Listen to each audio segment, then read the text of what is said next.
இயேசு கிறிஸ்துவை பற்றி சொல்வதில் நான் மிகுந்த மகிழ்ச்சி அடைகின்றேன். அக்னியின் நடுவிலிருந்து உண்டான அவருடைய வார்த்தை.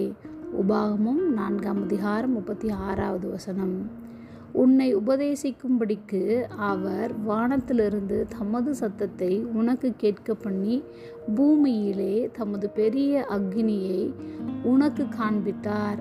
அக்னியின் நடுவிலிருந்து உண்டான அவருடைய வார்த்தைகளை கேட்டாய்.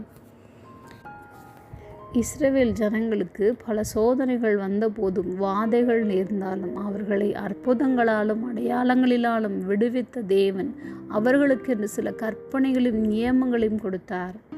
அவர்கள் அவருடைய சத்தத்தை கேட்டு வழிநடத்தப்பட்டனர்.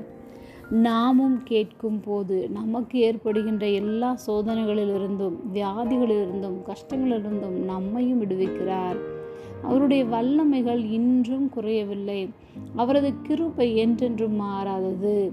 அன்று மோசேக்கு முட்செடியில் தோன்றிய தேவன் மோசேயை வழிநடத்தி அவனை கொண்டு இஸ்ரவேல் ஜனங்களையும் வழிநடத்த செய்தார்.